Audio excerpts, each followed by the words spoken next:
live. Hello, very good evening to you, and welcome to the locker room on our Friday night. And we've got a full house here. No, I'm not talking about the bingo. I'm just talking about the show on until 7 o'clock tonight. It must be a big weekend for football. I don't know what's on this weekend. Is Penicuik got a game this weekend, Graham? No, thankfully. It's too wet for No. that. Oh, well, it must be. I don't know what it is. Anyway, I'm joined tonight by my usual side double act. It's Stephen Rayside and Graham Duffy. How's it going, guys? All good. Good stuff. And on the blue corner of Northern Ireland, as we speak, well, I'm joined by Andy, the Rangers fan. Hi, Andy. Thanks for coming on the show. Evening, lads. Thanks for having us back on. Appreciate the offer. Thank you. And we had to separate the two, so that's why one's in Northern Ireland and one's in Sheffield. And I'm not speaking about the snooker, even though I think it begins very soon. But Alan Morrison by Circuit by Numbers. How are you, Alan? Yeah, hi Michael. Thanks for having me on again. I've had a wardrobe malfunction. I got a nice dark blue top on here, so Right, I failed to show the colours. Yeah. Well, if you're showing the colours, Andy should get bought his green and white penalty. Maybe he'll get that later on in the show. Welcome to the show, guys. We're on until 7. Get your comments coming in, and we'll be talking about all things football. But first of all, Graham, there's a big game on at the moment. It is the European qualifying women's football. It's Serbia against Scotland, and I think it's just started that game. Well, it has, yeah. Started at 5 o'clock. It's the first game in the group, so hopefully Scotland women will get off to a decent start, but I'll keep an eye on the scoreline. Cool, that's fine, and get your comments coming in. Right, I think we should go and start with one show in town this weekend, and that is a small matter of a derby. No, it's not. It's not Queen's Park against Packet Thistle. It's the small matter of the Rangers Celtic game at Ibrox on Sunday, kickoff 12 o'clock on Sky Sports and all the rest of it. So, guys, what do you think going into the game? We'll start off with Andy. Andy is coming over on Sunday morning. He's got the boat. He's got the early shift, 7 o'clock in the morning. And so what do you think of this game on Sunday, Andy? Michael, first of all, can I just give a shout out to a good friend of mine, Chris Gervin, whose birthday's coming up soon, a fellow Rangers fan. So just to wish him all the best for that. And regarding the small matter of this game coming up on Sunday, as I've said, the few people, it doesn't get any bigger than this for both sides, domestically anyway. Both sets of fans will be full of excitement, nerve, passion, everything that comes with the Old Firm and the Derby game, whatever way you want to put that. But no, I'm looking forward to it. I will be in attendance myself. As you just said, I'll be leaving Belfast early doors on Sunday morning and making my way to Govan. So, yeah, looking forward to it. And Alan, big news today. Callum McGregor might be back in the squad tomorrow. Obviously, I was listening to Brendan Rodgers' press conference that we'll see in a minute or two, and he says that he's got one more training session to go. So do you think that will give Celtic a boost going into the game? Yeah, I think he absolutely. Absolutely. I mean, Callum McGregor is a key player for Celtic.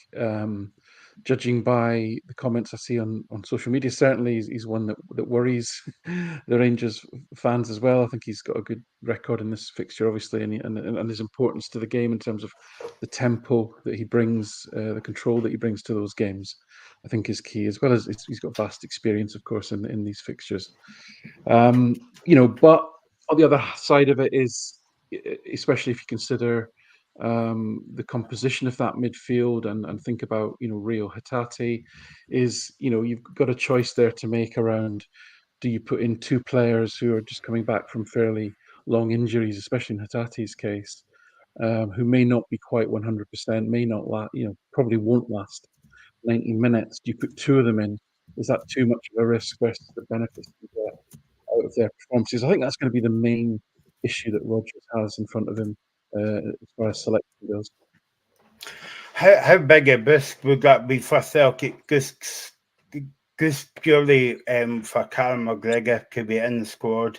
I mean, if he plays 90 minutes, it will be a big boost, but I don't think he'll play the 90 minutes. I think he'll start the game and then maybe, I don't know, 65 minutes you would give him.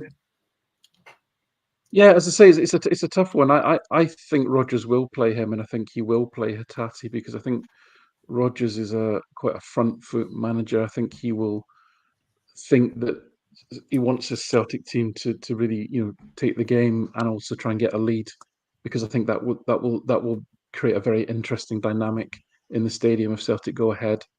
And so I think he'll want to be front foot.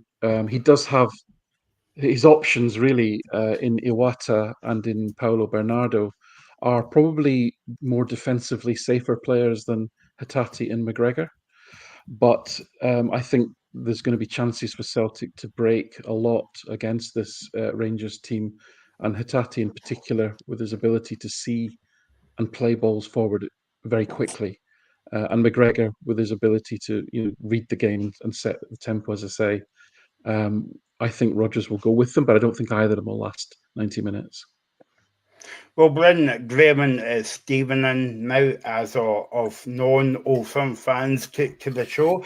And of course, you'll be watching it on Sunday, while Alan might be behind the couch and Andy might be at the pie skull, I'm not sure, during the 90 minutes.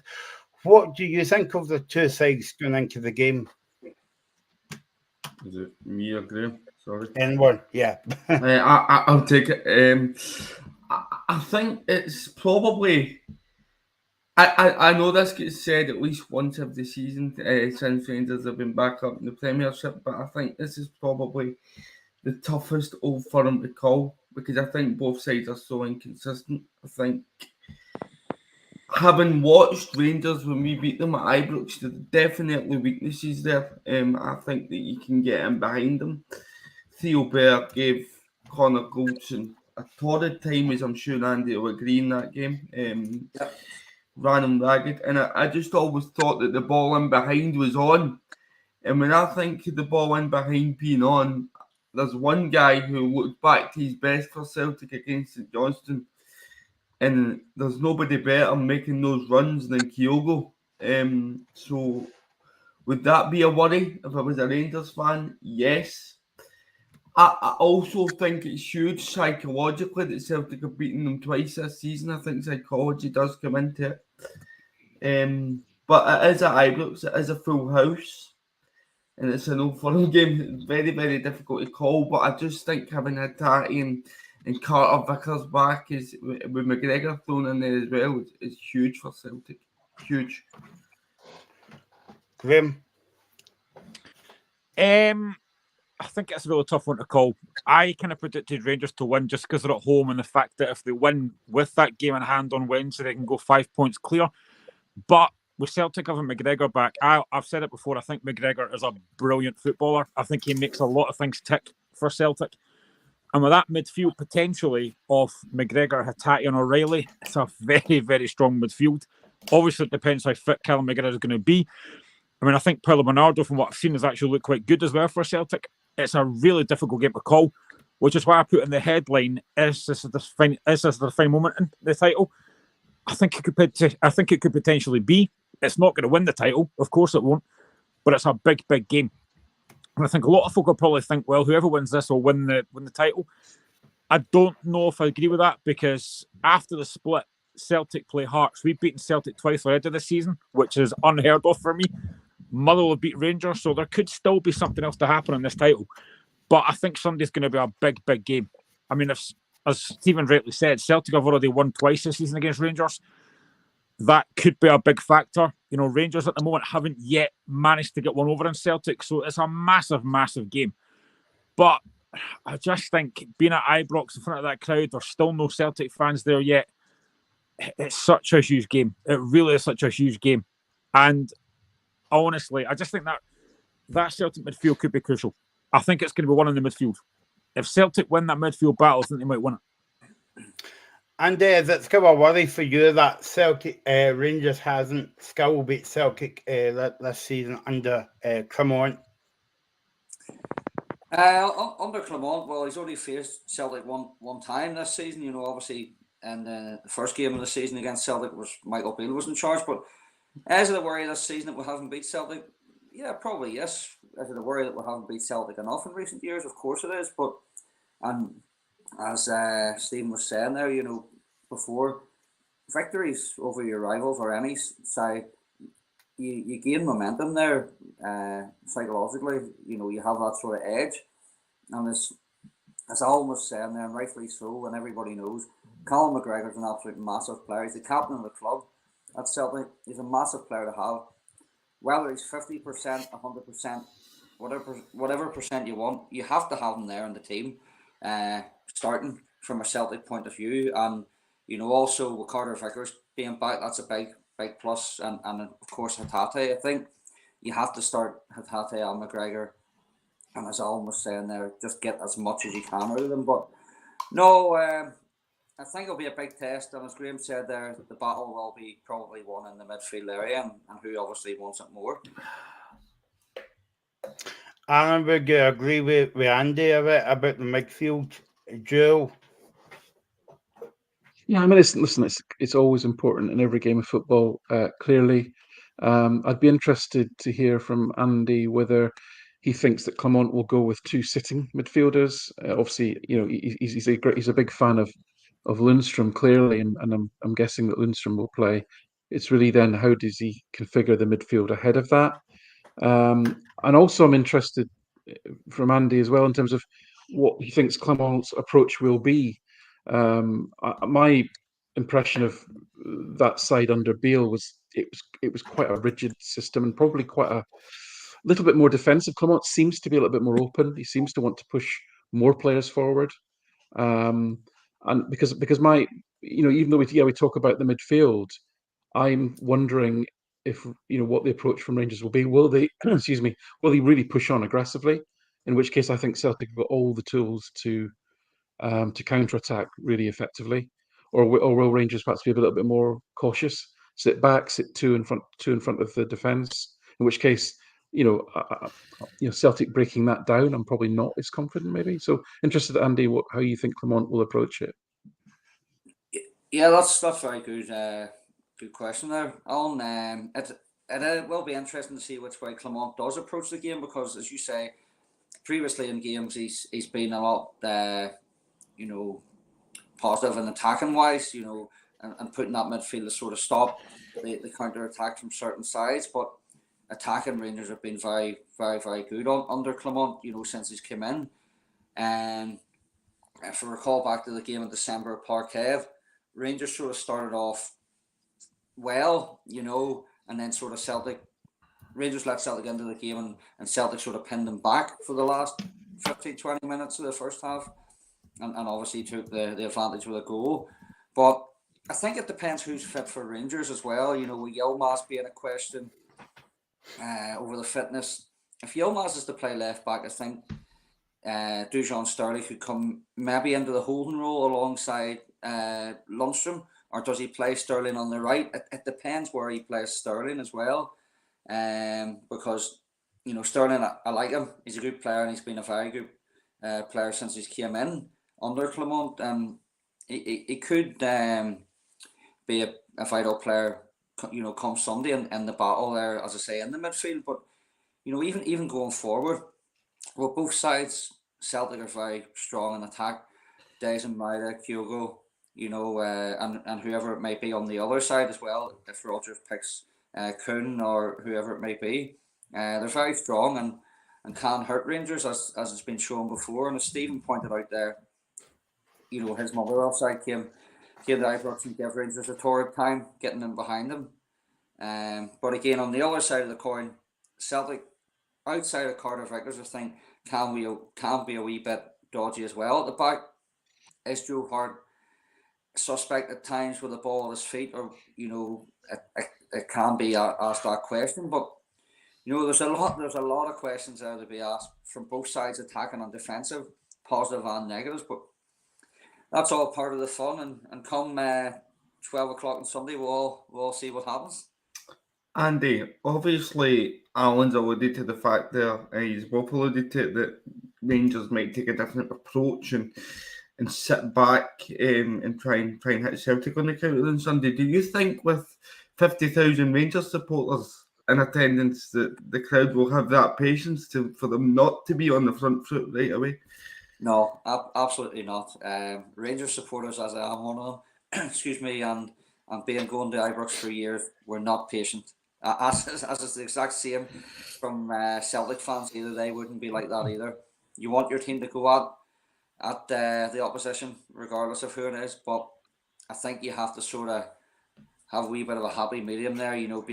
Be wary of Celtic's attack as well, because they are very good on the counter attack, getting them behind defences. So, come as I say, come Sunday, I'll be shouting for Rangers to attack at every opportunity. But again, that's not how the game is played, as we all know. But I think Clement will have a side set up well and well enough to hopefully keep Celtic at bay from attacking point of view, but also being good in attack when Rangers go forward as well. I'm just wondering, both basically Andy and Alan as well. Now you're looking at that right hand side. Tavernier against Maeda could be huge, because Maeda's got the pace to really cause Tavernier problems. I've talked about midfield, that could be crucial. I think that could be a big battle as well. Yeah, I think, as Andy alluded to there, I would actually be more concerned if Clement decided to put Sterling in with Lundstrom, because that would, I think, give a level of physicality that we don't, and it's been something I've been banging on about for a few years now. We simply don't have in the middle of the park. It's something that Bernardo would give us, actually, but if it's Satati and McGregor and O'Reilly, then it don't quite have that edge in the physical battle, I would say. So I'm hoping that that isn't the case. I'm hoping it's Lundstrom and one other, and then well ahead, because I think then there's going to be a lot of space in midfield for Celtic to operate in. I think Cantwell is probably not quite a disciplined player. He tends to chase the ball a little bit, and I think that slight lack of discipline will create spaces. But I think Sterling's a very solid defensive-minded player, and also got the pace, the power, the physicality to really impose himself on the game in that way, which is something that, as I say, Celtic are not quite as strong at. So that's why I'm interested which way it will go in terms of who they put in that midfield, because I think that could, as you say, that could have a big bearing. Yeah, well, that's a very good point. If Sterling plays there, it does offer a bit of physicality, and I think I get what you're saying there. Celtic like that at times. Rangers like that at times, especially against Celtic, where Celtic have had far too much freedom in games before between the two sides, and sort of, I wouldn't say a pushover, but Celtic have sort of dominated without a threat or Rangers side coming up against them being a bit more physical. I'm not saying going out and emptying someone like that there, but use your strength and stuff like that. And there needs to be so-called professional fouls or whatever we'll have these days, if needs be, they use that. But going on your point there, Graham, Murray is a very good player, as we know, going forward. Tavernier has been questioned on his defensive ability before, and he loves to get forward. So will he be caught out there at times? Quite possibly, because that's the way he was in December at Parkhead. And in my opinion, yes, he scored a great free kick and it didn't come to anything in that game. But defensively, I thought he was very poor that day. So yeah, that will be a big battle as well on that right hand side as well. So yeah, it'll be interesting. Yeah, I think this with Maeda is very much he has limited utility for Celtic for the majority of Scottish games, because against the low block he doesn't really offer you that much.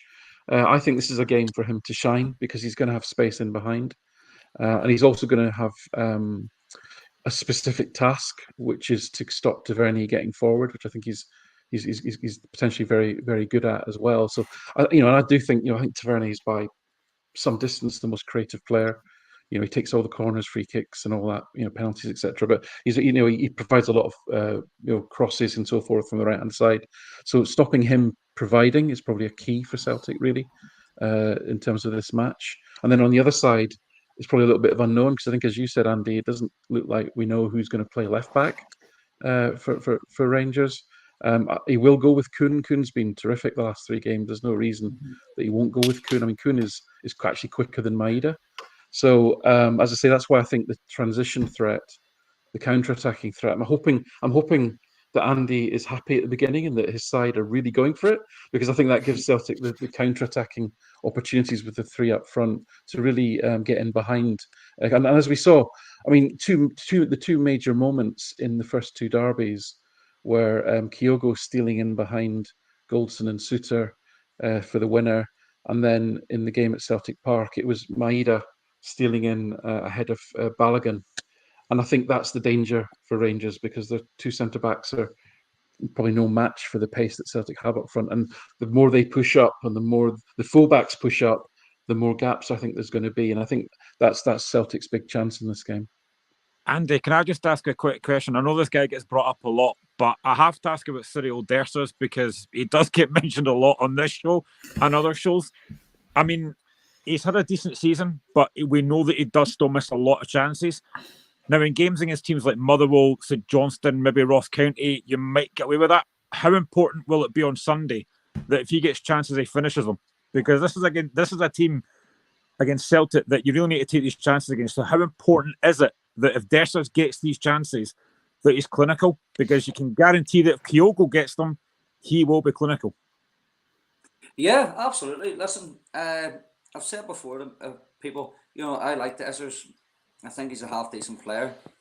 He's not an out-and-out goal scorer, as we've seen. He misses chances, but then again, what striker doesn't miss chances? But as you say, you're not going to get a big lot of chances as you do against the other sides in the SPFL. But when you get a chance, you have to take it.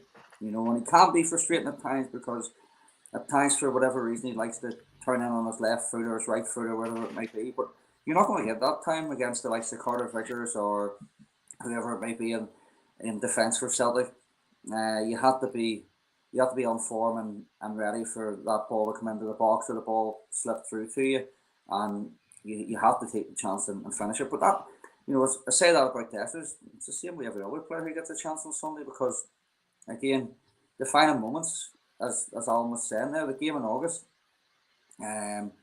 defensive mistake from Goldson and Kyogo's in behind and bang, one touch goal wins the game.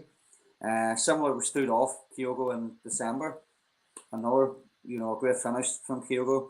And again, if you let good players, if you give good players time, they're going to hurt you. So, Dessers needs to be up for it, as does the other 10 that's selected as well. And I was going to say, Andy, that if you think back to that game at Ibrox, Kyogo with the goal, it was a kind of like key point in the game, as it were, to get the first goal, because you go in 1-0 up, and then Celtic scored another goal in the second half, and basically the game was over. But I mean, it just shows you that no Celtic fans were there, and Celtic still kind of like won the game, even though Rangers kind of scattered well for the first, I would say, 20 minutes. Yeah. No, I agree with you. And Alan's already previously brought this up regarding there's no away support. That's a big loss for Celtic as a team, and obviously their fans not being there. But that could change, because the first goal, in my opinion, is always crucial in any game, especially an Old Firm or a Derby game. And if Celtic were to score first, I've been there early on the season in previous times. It's as if nobody scored because it's that quiet. And the reaction from the fans and stuff. So that could play a big part if Celtic were to score first. But then again, on the other hand, if Rangers get the first goal and the place is going, mental, it could well work in Rangers' favour. So the first goal will be crucial, but again, who comes flying out of the blocks first and gets that? It will be all revealed if there is a goal to be had on Sunday. But I'm looking forward to it. I'm nervous as well. I will be nervous tomorrow night and on the day. But yeah, it's again, these are the games that you sort of follow football for, isn't it? It was very quiet at the beginning of March, Andy. I can assure you that. Sorry.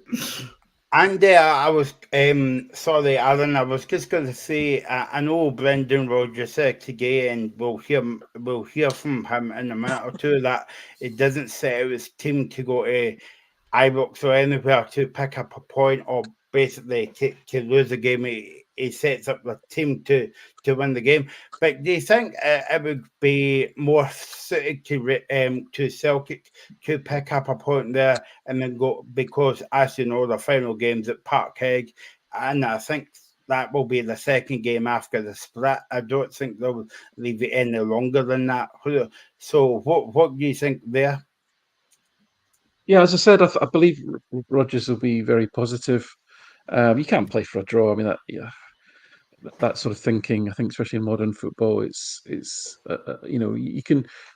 It's all degrees of risk, right? You don't set out for a draw. You can decide. And as I say, and I alluded to this in terms of Iwata Bernardo selecting the midfield might give you a little bit more of defensive qualities than Hatate or McGregor even. That doesn't necessarily mean you're setting out for a draw. It just means that you're managing risk, I guess, in a slightly more conservative way. No, I don't think we'll do that. I think that one of the huge differences between the teams is that apart from Nicholas Kuhn, all those players have been to Ibrox with no fans in a meaningful game, and they know how to win. And most of them have won many games against this team when it matters. And actually, if you look at the Rangers team, there's probably, and apologies to Andy if I forget names, but there's probably only Goldson and Tavernier that have won meaningful games against this Celtic team, and they've got a lot of defeats and scars from those to counterbalance that. And I wouldn't mention that because I'm a data guy, right? I wouldn't mention that because it's not really very kind of performance data related. It's one of these imponderable things, but only because it's not like, oh, 5 players have got this experience from one side and the other. That's quite an overwhelming advantage that Celtic have from an experience perspective. That they've been through this course, they've been through this experience before, they've come out the other side of it, and most of the Rangers players can't say that. So I think that the collective impact of that across the squad, the managers, I think that could be a huge advantage that Celtic may have on the day. But as Andy said, the Rangers score in the first 5 minutes, the whole place is jumping, the atmosphere is raucous. That all throws everything out the window. Okay, let's hear from the Rangers manager, Philip Clement. He was speaking to the media this afternoon ahead of the game. In terms of your squad, is Ridvan available? That's not sure yet. So we're going to see tomorrow or even on Sunday to make a decision around that. The rest, everybody is available who was available the last game. So the only 3 players out is Ryan Jack, Danilo and Oscar Cortes. It's always a big game. It's a 6-point game that we know. We have another one in a few weeks also in that way. But it's not yet a decisive game. So whoever wins is not champion. It's not like that.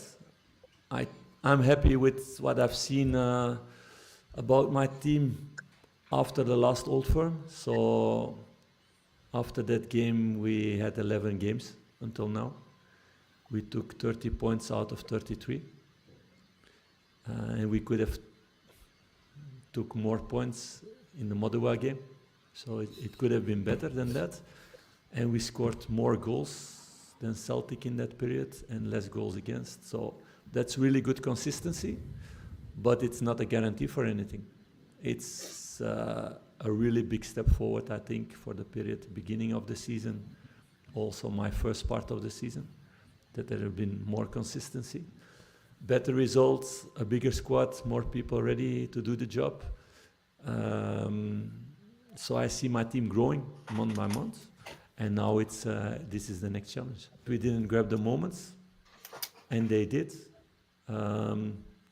For sure, with their second goal, with an exceptional goal that I didn't see that player do in the rest of the season. So these are the kind of games that you need to grab the moments. It's decided in details. It decided also with players making the difference, not only offensive but also defensive. And to be on top of your game, 90 minutes long, 100 minutes long. I think a really good example was also yesterday when I was watching my old boys who play in Chelsea now against Man U. You see this game was turning side to side several times, scenarios several times during the game because everybody kept on going until the last second.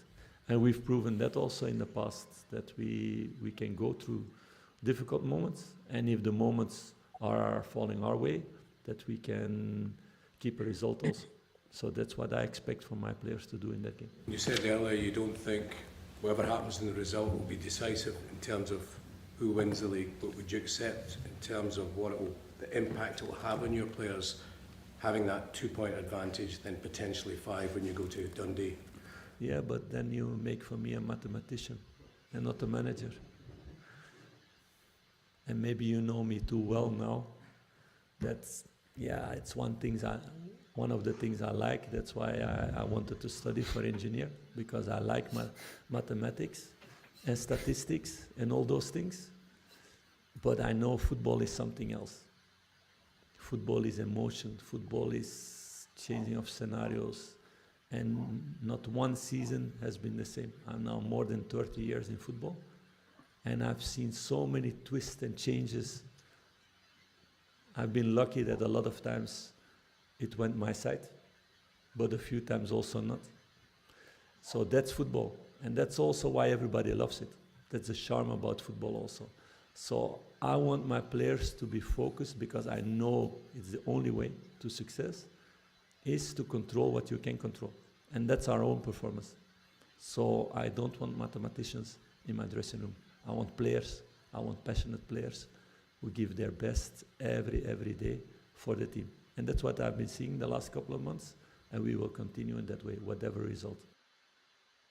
I'm actually doing a bit of work in the house at the moment, Andy, so expect a phone call, big man, on Monday, engineering work about my house at the moment. But yeah, it's good to know that he's got a second job as well.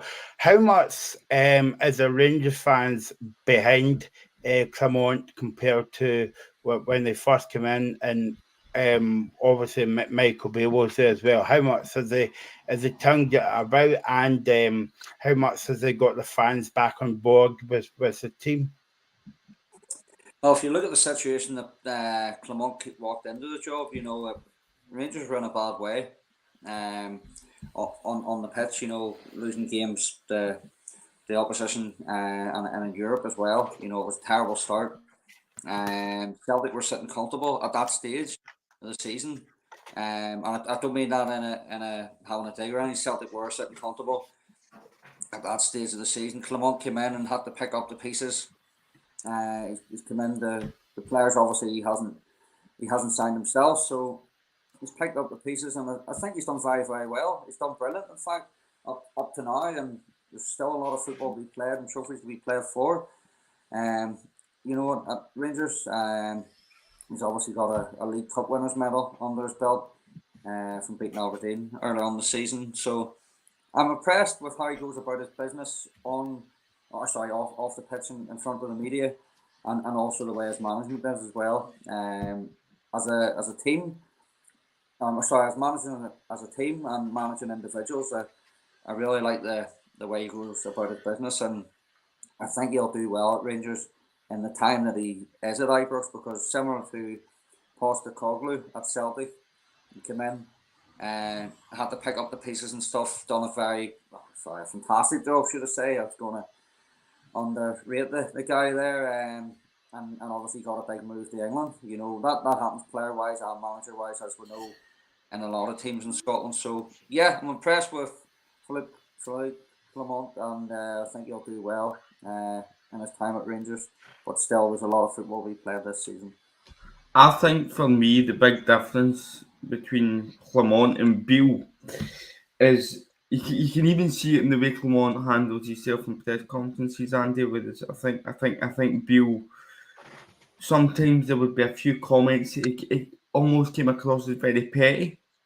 I think Clement, as you can see, his complete focus is on the next game. It doesn't matter whether it's Celtic or whether it's Livingston. His focus is on the next game and getting 3 points. How big do you think that'll be in the dressing room? Just because I get the feeling that when he speaks, people listen. With his I can almost see you see the likes of Jack Butland, and I think it was James Cavalier coming out and talking to fans outside Ibrox when things weren't so good under Beale.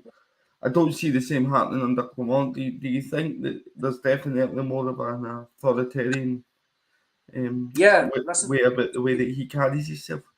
Stephen, I like Michael Beale there under Stephen Gerrard. I liked him when he was at Rangers as his manager himself. Obviously, I was disappointed in the way things ended and how he went about things. In terms of the wee sort of petty comments and stuff, in my opinion, managers don't do that. You leave that to supporters and stuff, fair enough. But Clement, as you say, the way he goes about his business is very professional. I think he's come into Ibrox and had a good word with the players and sort of installed belief within a lot of the players that didn't have that under the situation that Michael Beale left us in. But yeah, you can see it's been a big lift, you know, and he's very respectful manager towards players and opposition, but also he gains respect from his own players and probably opposition players and managers as well. And Alan, I was just going to say that the 8 points thrown away from Celtic, or is it just a case of Rangers having to do what they've done, and they've won all the games, obviously apart from Steven Spurlovig Murrow, back from Ibrox. And by the way, this is the first time I've seen Steven since that game. I think he's just back in the door. But do you think it's a bit of both, Alan? Like, do you think Celtic's thrown it away, or or else do you think Rangers has kind of went about the business well? I mean, there's no doubt that under Clement, there, he looks and see, he seems like a very competent coach. I was very disappointed that Beale was sacked. I'll leave it at that. But listen, the way the results were going, etc., I suppose that was inevitable, and you have to say that Clement has got the team back on track. I think from Celtic's perspective, it's been a really strange season. Listen, the story of the season hasn't been written yet in terms of with the ending. We don't know, but certainly a lot of the support were very surprised given the sort of financial strength of the club, that we find ourselves, I think, with a significantly weaker squad than what we had last season, and I don't understand why that is the case. So listen, these are all probably there's a book to be written about that probably at some point, but now's not that time. So we've struggled really to put together 3 or 4 performances in a row. We've struggled to put together a 90-minute performance, in all honesty. A lot of the games, it's been a good 45 minutes or an average 45 minutes, etc. And I think, to be fair, that's probably true of both sides, actually.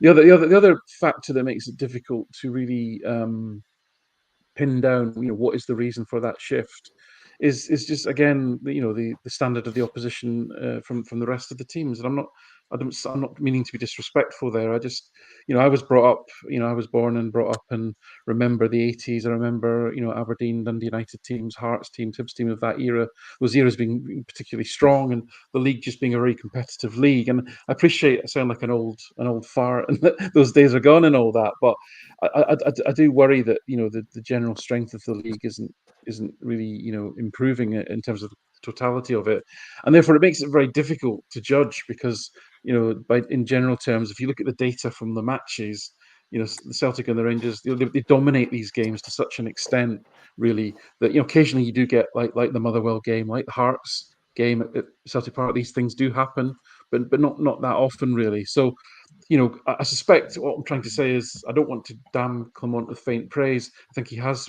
recovered the situation, but almost any competent manager should, and I mean that with Rodgers as well. Any competent manager should have won most of those points, is what I'm trying to say. We Celtic fans don't really understand why why the two teams are so close, because if you look at the money in the bank, we should have strengthened from a position of strength at the end of last season. That didn't happen. There's no point crying about it now. We are where we are. Alan, can I just ask you quickly about a player that come into Celtic, Adam Ida? Now, I think when he came in, a lot of Celtic fans weren't convinced, but I get it, because his goal scoring record hadn't been that great.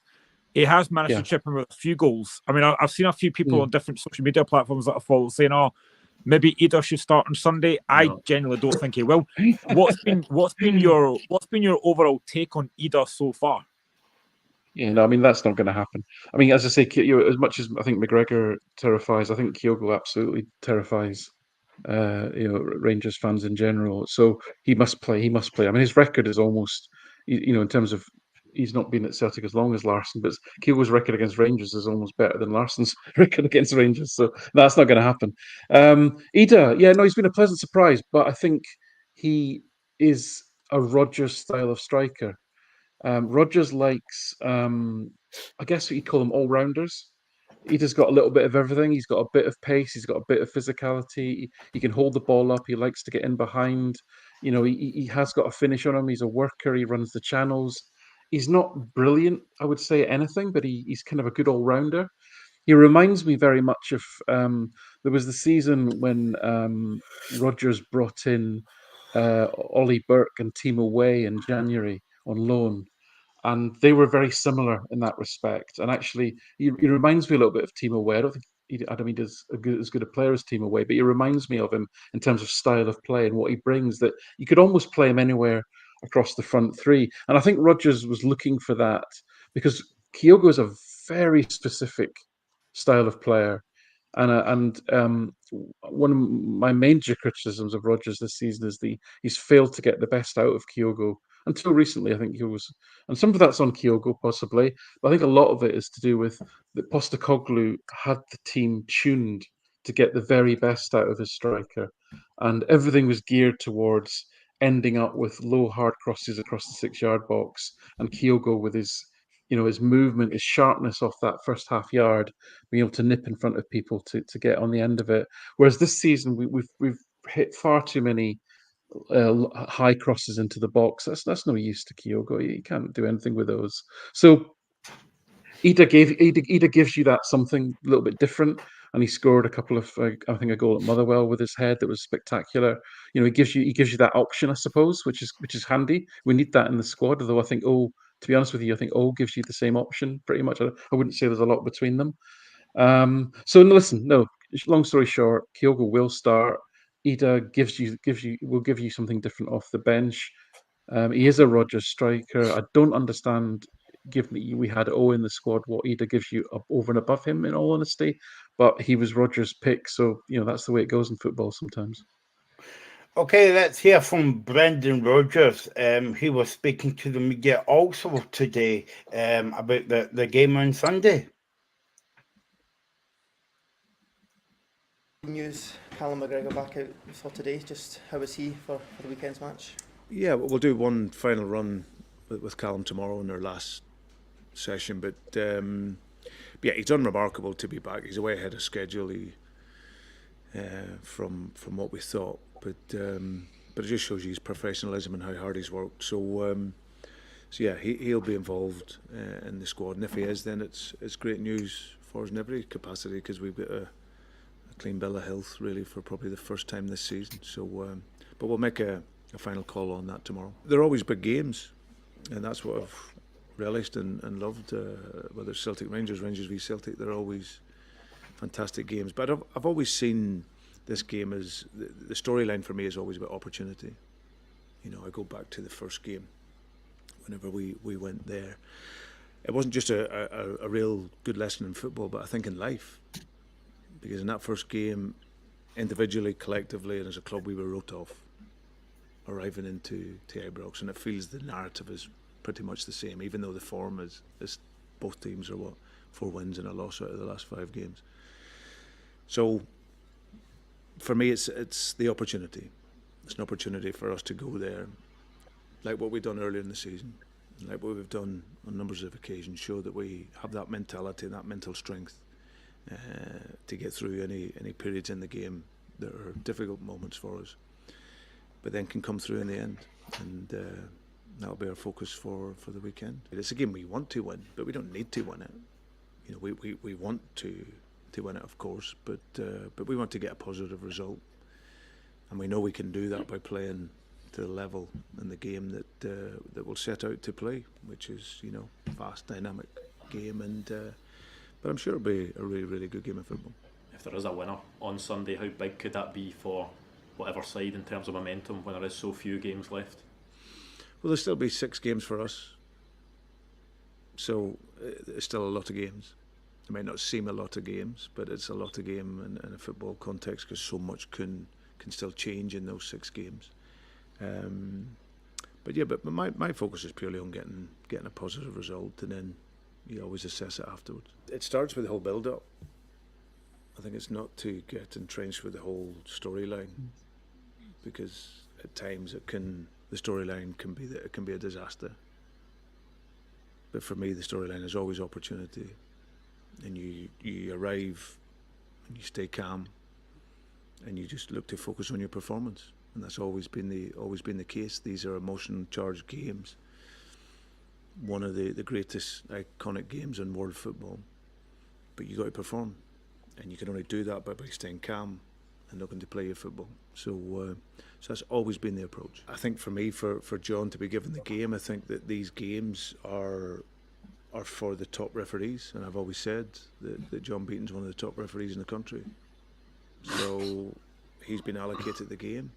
I'm comfortable with that. He's refereed games that have been there before. So my point, like I said before, was for that one game. I'm not talking about John Beaton's career as a referee.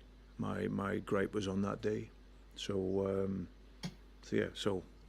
they will feel that they have to appoint someone who's experienced, and John is one of the top experienced referees in the country. I think we'll just leave that one there, what he was saying about Mr. Beaton as well. We've only got another than 10 minutes left. I think Graham could go on for the next 70 minutes about that.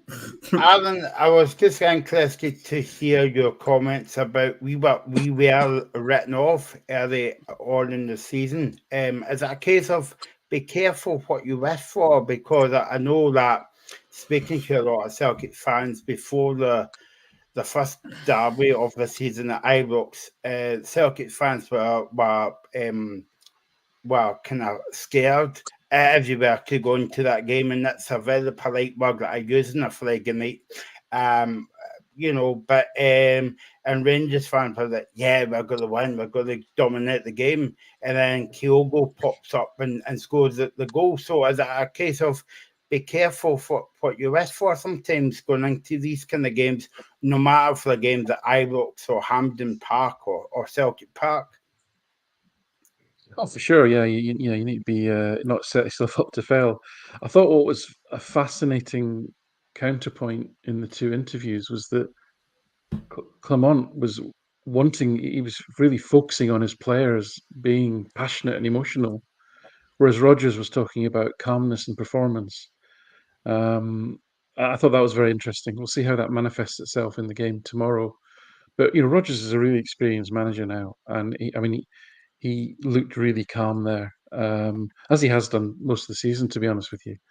And hopefully that transmits to the players. As I said, they've all got experience of going there under these circumstances and of doing the job they need to do. So I think I think that the collective, the group has got that collective confidence that there's nothing going to happen there's nothing scenario on Sunday that this group hasn't had to deal with in the past and come through. So that's the thing to focus on. And I think calmness is right. Obviously, it's a given that you play with passion. It's a given that you're emotional, but you have to focus on your performance. Celtic won't have any supporters there to cheer them on. They're going to have to focus on their jobs and doing their jobs as competently as they possibly can. And I thought that was excellent from Rodgers. I think he came across very, very, very, very quietly confident, which is all you can ask for, really. So I've just seen a snippet of an interview he did on Sky. I assume it was with Mark Benstead. Obviously, I couldn't listen to it, but I was looking through my phone there. And Rodgers has said that it's a game that we want to win, but we don't need to win. Alan, do you share that sentiment? Because certainly from a neutral point of view, I think it is imperative that Celtic win this football match and at least don't lose it. Yeah, I think as I say, Celtic have gone over this hurdle before, and obviously they know they can win. But clearly, this game is fraught with risk for Celtic. It's fraught with I know we don't want to talk about John Beaton, that's fine, but it's fraught with variance in terms of things that could go wrong and all that. So, if it was a draw, I would be disappointed. I'll be honest with you, because we know we've got a game at Celtic Park against the same opponent. And Celtic, I think, would feel confident of getting the points there. And if they did get the points there, all other things being equal, then it would be advantage Celtic at that point. So that's why a draw is anything but a disaster. It's a decent result. But as I say, I have no suggestion that I can see that Celtic are going to go out and play for a draw. But would they take a draw?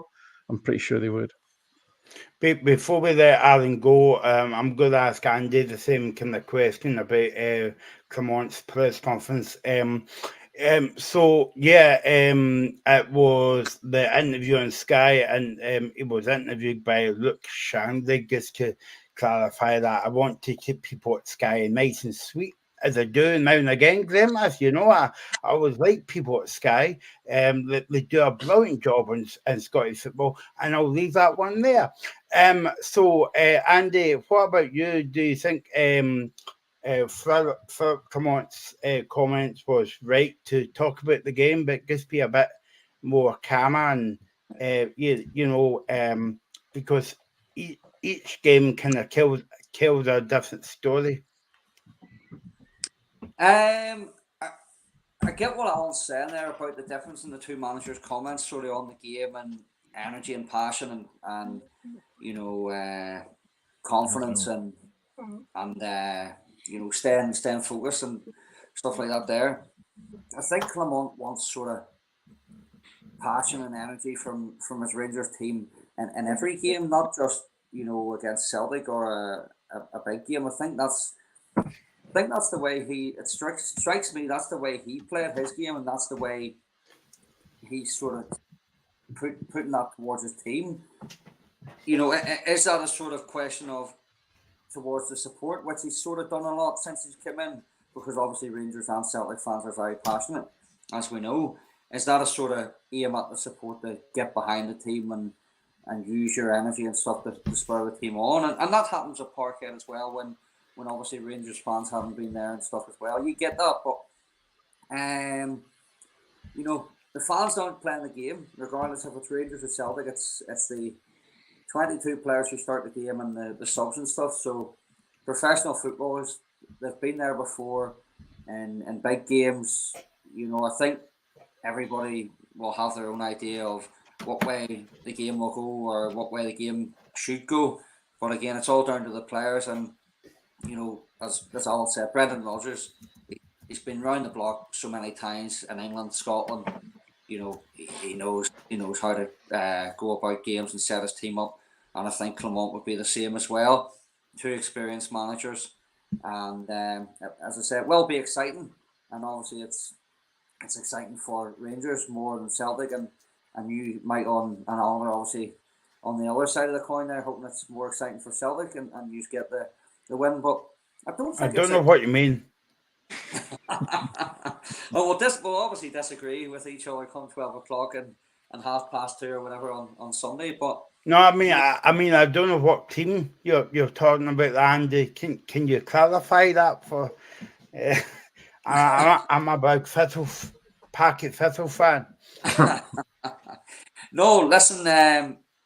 In regards to the comment, and again, the journalist asked stupid and silly questions towards every manager nowadays. That's football. The question asked towards Rodgers about would a draw be a bad result or Celtic don't have to win. Celtic have to win every game. That's the way Celtic are as a club. Rodgers knows and the players know they're under pressure to win every game, regardless of who it is. And it's the exact same with Rangers. Fans demand success and wins. Would a draw be a bad result for either team? Well, yes and no, but would a loss be a bad result? Of course, for either team. But, you know, that's, as I say, this demands of Rangers and Celtic. You have to win every game. So, thanks to Alan Morrison. Give us a score prediction. Oh goodness, yeah. No, listen, no, thanks for having me on. I do have to leave, everyone. I'm not going to insult Andy by wishing him luck for Sunday, but I hope he has a safe travel at least. Listen, I do think, listen, they talk about in boxing, styles make fights, right? I think Celtic have got all the tools to be an effective counter-attacking team, and I think on Sunday they'll have the opportunity to show that. And therefore, I think this matchup, I think the Celtic's weaknesses aren't going to be too badly exploited. And I think Celtic's strengths are where I think Rangers can be weak, especially in transition, especially down the side of the centre-back. So I'm going to say 2-0 Celtic now, but if you ask me on Sunday morning, I'll probably give you a completely different answer. 4-0. But listen, thanks for having me on, guys, and I wish you all well. Take care. Cheers, Thank you. Bye now. Cheers. Bye. Right. There we go. That was Alison Morrison. And also, I hope they're not going to fight out in the car park now, but Andy's kind of going away as well. Was that what you were saying, Andy? Or no? Yeah. Listen, I appreciate. I am going to have to head on myself here, but I appreciate that you lads having me on, and it was great to hear Alan's point of views and opinions on Celtic and also on Rangers as well. Some very good points there, and I enjoyed listening to him and the rest of the guys' questions as well. I appreciate having the opportunity to come back on. Before you go, Andy, what's the score going to be on Sunday? I presume it'll be for a home win. Just talking amongst ourselves here. I'm sort of getting the buzz and the nerves are building, the excitement's building towards Sunday. As always, it'll be a close game. I fancy both teams to score, and I fancy 2-1 for Rangers. There you go. Okay, thanks Andy for coming on. Cheers, Andy. All best, lads. Cheers again. Take care, Cheers, Andy. There you go. That was, right, now I've got the 2 wee teams out the way. Let's talk about them. I was going to say now the big boys can start. Yeah, no, exactly. I've not forgot about you guys. I know you were there in the background, but it's nice to have you back to the fore for once in your life. But anyway, so that's the big game on Sunday. We'll be on after the game. It will be me, Graham, and Alaska. Looking back at the game on Sunday, and also Reagan will be joining us as well. So I hope it's a 0-0 draw. 8 sending off, a horrible game. No, you want a brand. And most he's not used entertainment because he stays out of Edinburgh way, so need to listen to him. and more statements. Yeah, I don't stay in Edinburgh. I will. Anymore. Yeah, I know. Well, you've got the accent, right? That's enough. Close enough. Oh God, I wasn't expecting they to fight. I was expecting Alan and but again. No, I know we had a wee joke there, but seriously, cheers to the guys for coming on. It was good. We'll have them back again. And stuff. Right, now on to the real football, because that was on the wee game we were talking about there. I don't know whether we'll preview this game, right, Graham, but by the time we go off at 7:15 tonight, the game might be off. Dundee and Motherwell. So I'm really eager to get my teeth into this one, guys, because some of the things that have come out today, especially, I mean, first of all, you think that Scottish football can't get any more comical, right? And then it surprises you honestly. So, first of all, we have a pitch inspection on a Thursday for a game that's getting played on a Saturday, which is ludicrous. New Motherwell Chief Executive Brian Caldwell comes out and does an interview today, which, by the way, was very good, spoke very well in the interview, and explains that there was 2 options put to them. The first option was, if it was called off on the Saturday, it'd be played on the Sunday, then called off on the Sunday, it'd be played on the Monday. The bear in mind, Dundee have a game on the Wednesday against Rangers, so if it was played on the Monday, they'd have to play 2 games in the space of 48 hours, which is farcical. Then there's a pitch across the road that's free tomorrow, right? And they proposed moving the game to Airdrie and having it played behind closed doors on a plastic pitch. Why? If you're going to move it over that neck of the woods, why not just play the game at Fir Park?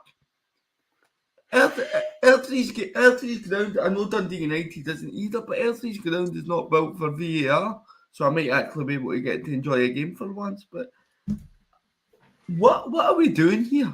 What are we doing? Graham, this is the first time in my life that I want Alan Morrison and Andy to come back on the show and talk about the game on Sunday. I know, Stephen. It's just a complete joke, isn't it? But I mean, if it's good enough for junior football, it's good enough for professional football players. Because I remember back in the day, back in my heyday at junior football, we used to play 3 games a week. Monday, Wednesday, Saturday, Monday, Wednesday. So if it's good enough for them, it's good enough for Dundee. It's crazy. What are your thoughts on it, Graham? Because I'm at my wit's end here. I'm enjoying this. I like Stephen when he's like this. He's far better when he's like this. I mean, I agree. I had a pitch inspection yesterday. Pointless. There's still 2 games. There's still 2 days to go, and by the time tomorrow comes, the weather's going to get worse. I'll be amazed if this game's on. I generally will, because sorry, Dundee fans, but it's Dundee. I'll be amazed if this game's on. But I mean, it's ridiculous. Seriously, it really is daft that you get games called off now because of pitches. We're in April. I mean, it shouldn't be happening. But I mean, if the game is on, then it's a really tough game. I mean, I think Dundee, I've said it before, have had a very good season. They're sitting comfortably in 6th place. I don't think they'll get that final top 6 place. I think Hibs might just sneak it. But Dundee have won the last 2 games. They beat St Johnstone last week, although I think St Johnstone were a little bit unfortunate not to get someone out of the game. But what a finish from Luke McCowan, though. Leo Cameron for his goal. Motherwell, you just can't predict them. They are such an up and down team this season.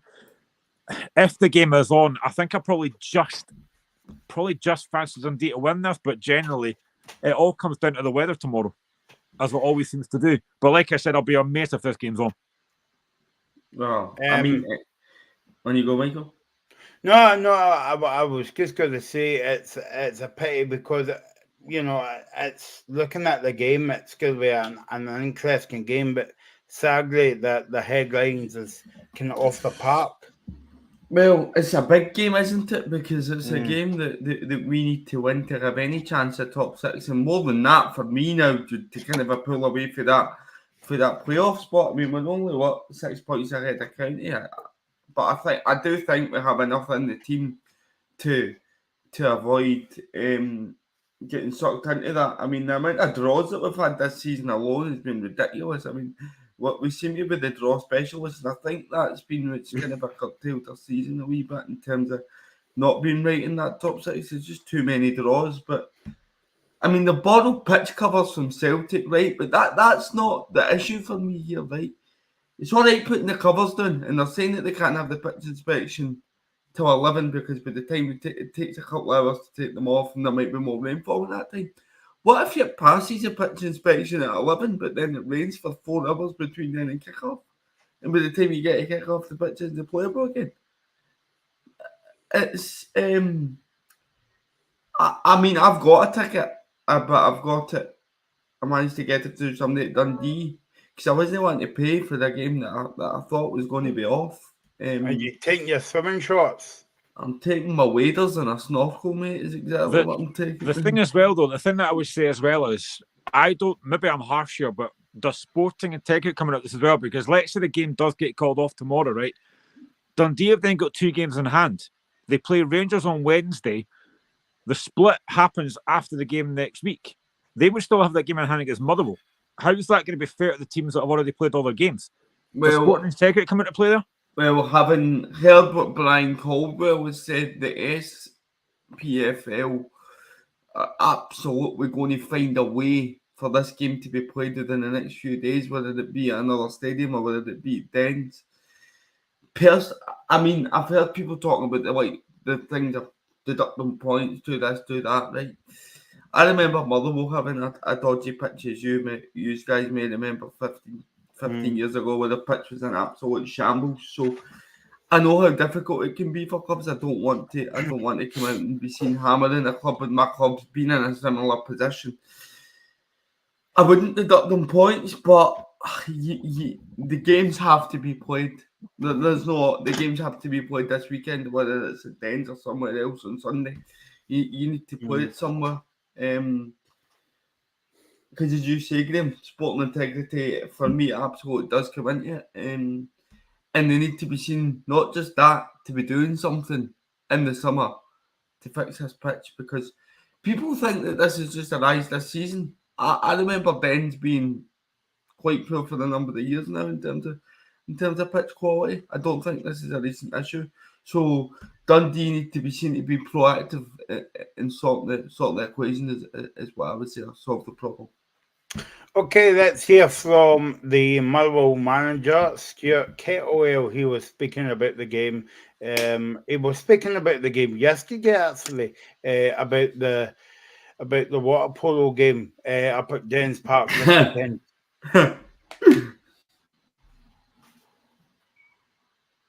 The just before January, just before the break, we've been in decent form. You know, we've competed with everyone that we've played against. We've managed to pick up points.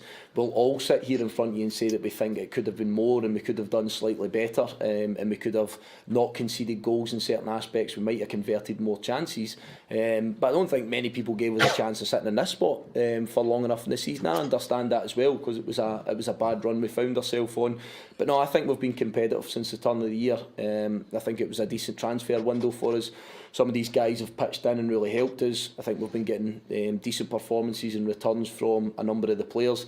But we're striving for better. We're striving to go and try and see if we can maximise the opportunity in the next 2 games. 6 points up for grabs. I'm not shouting my mouth off. I'm not saying that we're going to get top 6. But let's go and take ourselves a real positive mindset into these next 2 games, starting on Saturday against Dundee. And if you win one game of football, the situation might still be mathematically possible going into one home game, and that's all we can really control. We do need a favour or two in there, of course we do. We do need 1 or 2 aspects to go our way, but we just can only concentrate on this game on Saturday, and it's going to be a tough one. It's going to be a real difficult game for us, but I do think we're going in a pretty positive mindset. Stephen O'Donnell, possibly from the group last week, becomes a slight doubt in that he had to come off the pitch. He's had a session with us this week, so we'll see how that pads out. But everything else, the longer term injuries stick, but there's nothing fresh on top of what we already had. The games we've had against them so far this season, going into the 3rd game, I think it's 2 draws we've had against them. So similar words to what it was last week against St Mirren. It's teams that are of a similar level. You know, there's not a great deal between us. We went there on the first day of the season, played at Dens Park. It was a close game, it was pretty competitive, and then obviously we found ourselves behind in a game here and showed great character to get back in level terms. So it's going to be a tough game. My pitch to the players becomes similar, as I say, to what it was last week, that with those teams, they're well organised, they're well structured, they've got good players in their team, same way that I think that we do, and it's about execution. It's about those big moments in the game, and hopefully we get that little bit of luck, but hopefully we can execute what we want to do slightly better. And I think if we do that, we give ourselves a chance. But they've got obvious threats. The 2 lads that are playing in the advanced midfield positions for them are ones that have been spoken about, and rightfully so. They're having good seasons. They've got a threat at the top end of the park, both in physicality and pace. And they do. Again, it's another team that in this league that asks you serious questions with set plays, long throws, corner kicks, free kicks. They've got a pretty decent physical presence. So all of these things are similar to what I say most weeks, and we have to be braced for it. I was going to come back to this game in a minute because I actually forgot to tell you. That's terrible. Serbia now, Scotland now in the European qualifying for the women's. Graham's watching the game, hopefully. Is it a decent game, Graham? I'm on my phone, so I'm just getting the flash score updates. But I know that Hashbury is watching it though. Graham, you think I said, yeah, it's a brilliant game. End-to-end stuff, 5 penalties, missed a priest, but there you go. Stephen he'll not get a job in media if he doesn't make it up. Stephen, I was going to say, Stuart Kettlewell said he's confident of 2 games to go, if the game's on tomorrow, that is, to make the top 6. Are you confident? No, because I don't think that St Johnstone will go and beat Hibs tomorrow. I just don't think that'll happen. It's nothing to do with our own performance. Do I think we can beat Dundee and Hibs? Absolutely. Do I think Aberdeen can beat Dundee next week? Yes. It's that game tomorrow where we need St Johnstone to beat Hibs where I see the issue. And again, last week, issues again leading a ugly head of the fact that we can't, one, defend set pieces. Our goalkeeper tries to come out for crosses and end up more stranded than Tom Hanks in Castaway. So he can't come for a cross. Horrendous. And it's the same issues that have been reading their head all season. I think we need a wee bit of a defensive shake up in the summer. I think we need to go and sign a couple of. I'd like to see some centre backs brought in and a new goalkeeper for the start. And then we can focus on the top end of the pitch, but we really need to sort these defensive issues out. Before we move on to Dundee, Stephen, I wanted to get your take on I don't know if it's common knowledge yet, but obviously somebody putting it to the group chat last night about the ex-president of Netflix is putting in an offer for Motherwell. I thought it was an April Fool, but there you go. What do you think of that, Stephen? I'm really excited by it. Eric Barmack, he follows me on Twitter, by the way, so that shows you how intent he is.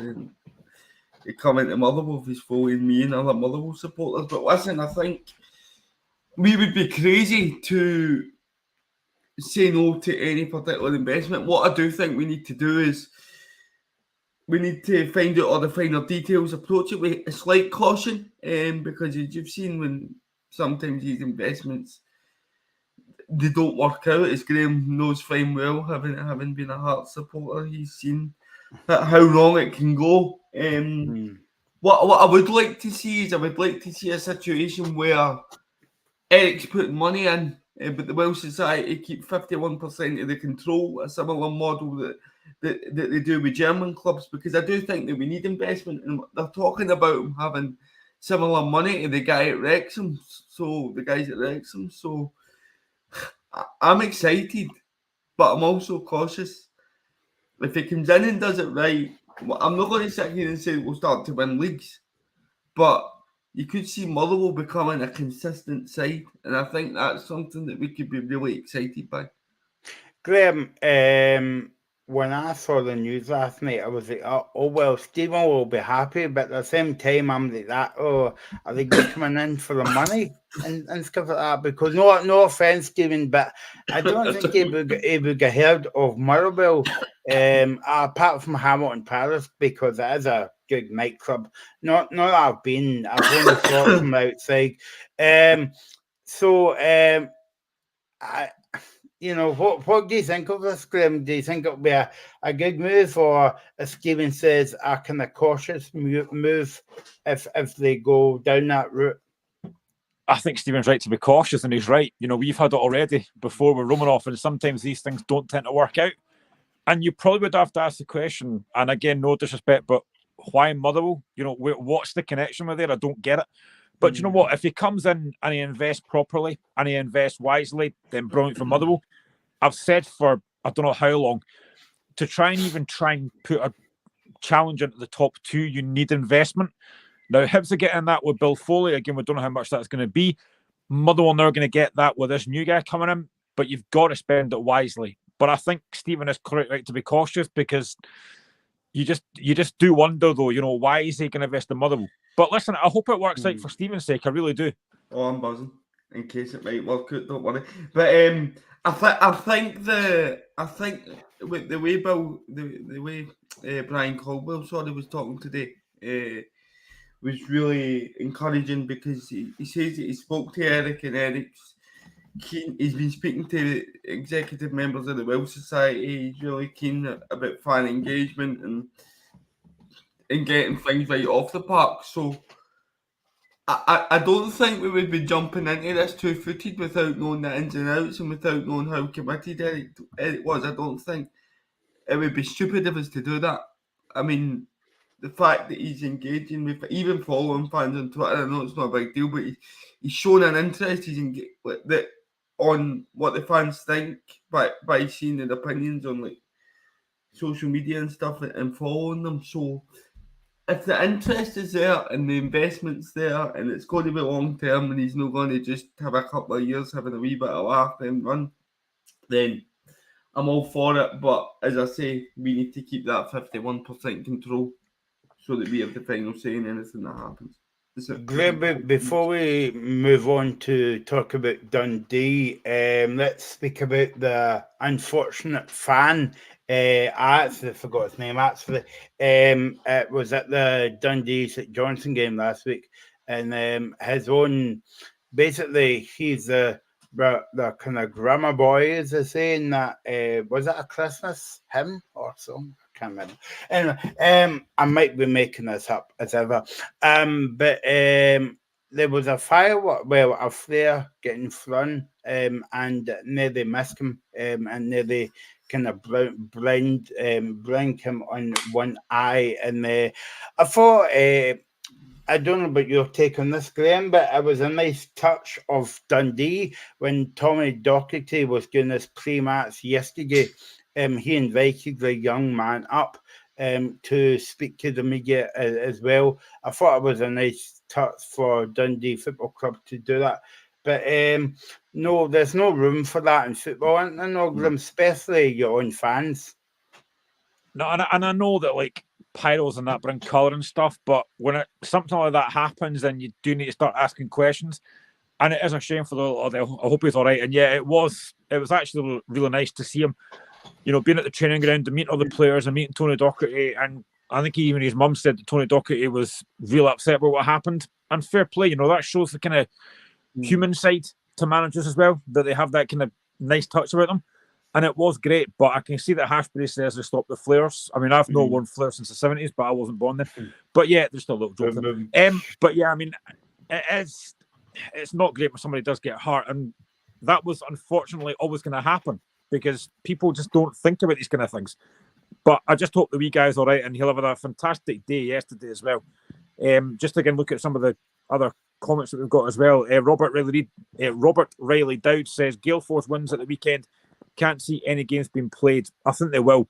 Maybe the Dundee game might not be. And Hashbury Stumble says Claire Emsley was booked at the end of the first half for diving.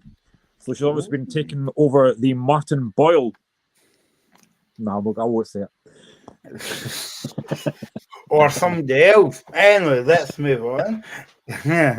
But yeah, you were saying, Graham, it's nice to see that Dundee is further behind them and all that, and we don't want to say that in football. I mean, think of the Dens Park the other week where the Rangers fans, the whole stand was covered in smoke, and that could have been a disaster and all that. So no, that's right. No flares in football. Graham's not wore that from the 1970s. I know you might be keen to move on, Michael, but I think that there was an incident where I was hitting the back Red Rovers in the cup last week. I was hitting the back of the leg with a flare, and somebody's shouting at me, "Pick it up, man, pick it up." I'm like, no, don't want to pick it up. I can see what they're trying to do to bring colour to the game. We've seen it working in European countries elsewhere, but you can't be throwing. You can't do that. You just cannot throw flares because you're going to get instances like this. And it is absolutely abhorrent that a young boy is nearly been blinded because of somebody's stupidity, somebody's absolute stupidity. And see this argument that ultra sections are having now about safe pyro sections. It just incidents like this just blow that completely out the water. It just completely defeats the purpose of the argument that they're trying to have. Do I think it adds colour? Do I think it adds atmosphere? Yes. Do I see there being a point where we get to safe pyro sections in Scotland? No, absolutely not. I think they're just going to come down harder on it, and rightfully so, if this is the kind of incidents that we're getting. Do you know what the thing is as well? What I would say is, right, it's not just the players. We've seen numerous incidents this season of people chucking stuff at players as well. It's happened quite a lot this season, and as well, I've seen different incidents on social media where like little kids or that have had like drums and that taken off them outside grounds. Like I think it was Wraith Rovers and Dunfermline and stuff. It's happening a lot this season, but there's a lot more stuff involving fans that have happened this season. And again, it's not great. It really isn't great. Like I'm going to the semi-final against Rangers in a couple of weeks. My laddie wanted to come to that, but I generally wouldn't take him to that because I know there'll probably be trouble after the game. So I was like, I can't take you to that. And that's not the way football should be. You should be able to take your kids to football and not have to worry about that kind of thing. But I just wouldn't do it.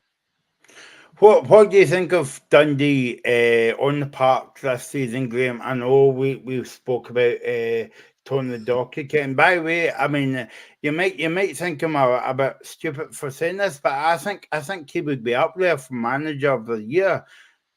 Just because the job that he's done, and this is his first manager's job in the top flight. Graham? Yeah, I think he's done a great job, and he will be up there. He won't get it, but he will be up there. No, yeah. I think he's done a great job. I mean, when you come up from the Championship, the kind of first thing you think is, can they stay up? Well, they've done that pretty comfortably. They've done really well. They've won a lot of really big games as well. And they play some decent football as well. And in guys like Lyle Cameron, Luke McKeown, that I know that Kettlewell's talked about there, they've got two very good players there. Now, they won't be at Dundee for long because they're too good for Dundee. No disrespect to them, but they're too good for Dundee. But they've had a really good season, and there is still that chance that they could still finish top six. Like, I think they will just miss out. But what a season they've had either way. I think they've done a great, great job. And if they can do the same again next season, they will obviously have to strengthen in the summer. Of course they will. They might lose a few players. But he's done a great job. And generally, like I say, if the game is on tomorrow, it's a really tough game for Motherwell. But Kettlewell knows that because Dundee have had a very good season so far.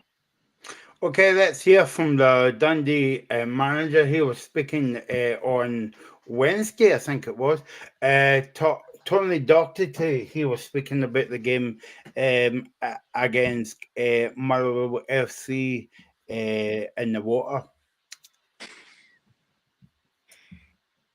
I think we've had a good March. You had the Kilmarnock game into that where it took an injury time equaliser to stop us from getting 3 wins in March, 9 points out of 9. But to take 7 out of 9 against that level of opposition, of course, we've got to be buoyant by that.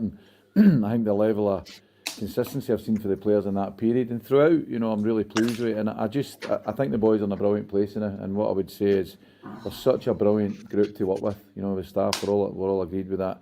Any challenges put ahead of them, be it this week, the conditions of the pitches and where they need to train, they just put their all into it, and they're such a brilliant group, and they're getting the rewards for the amount of work that they're putting in now. So I would say, answering your question, we're in a really good place. We're very confident, but we're not getting complacent. We're not getting ahead of ourselves. It's the most important game, the next game, which is Motherwell on Saturday, and we're preparing for that with a really good training session just there. So very much good mood in the camp and look forward to the game.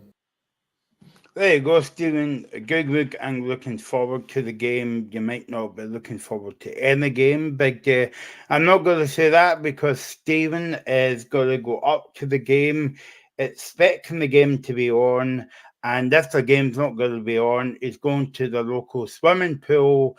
And, well, to be honest, you don't really need to go to the swimming pool, Stephen. Just get Dens Park. Nah, man, I don't expect it to be on. I'll be shocked if it's on. But as for Dundee on the pitch, I think it's about time that we talk about Well, rather than their weather reports, we look sitting here with Sean Batty, but no, I think Dundee have been brilliant this season. And nothing up with Sean Batty. No, nothing against Sean. Nothing against Sean Nicey at all. guy. But no, Dundee, they're unbeaten in the last three games. I mean, back-to-back wins against St Johnstone and Aberdeen, and it's going to be tough. I don't think that they've lost at home in a good while either. So I think it was at Hearts the last side to use or the last side to beat them at Dens Park then. So it just shows you the kind of a form that they've been in at home, and I'm not expecting much in the way of a performance for either team. I think it's going to be a really stuffy game, and I don't worry about Motherwell in open play, but anytime somebody gets a corner, I'm hiding behind my fingers. So I'm going to go for this to get another draw because we seem to be draw specialists, and I'll go one each. Okay, let's move on to the game at Rugby Park tomorrow between Kilmarnock and Ross County. Glenn, before we nip into this game, or maybe swim into this game, sorry, I'll lose the jokes now, actually. Let's hear from Derek McInnes. He was speaking to the media about the game against Ross County.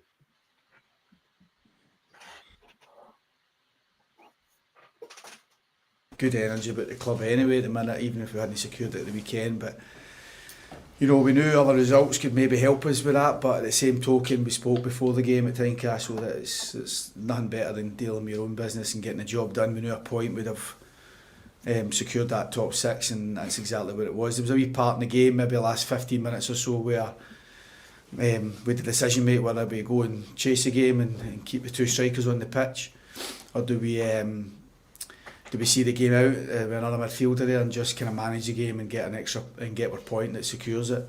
Obviously we still want to win the game with Hearts being above us and stuff like that, but the decision was taken out of my hands because Joe Wright went down injured, and we had to make a change anyway. So we enjoyed Saturday.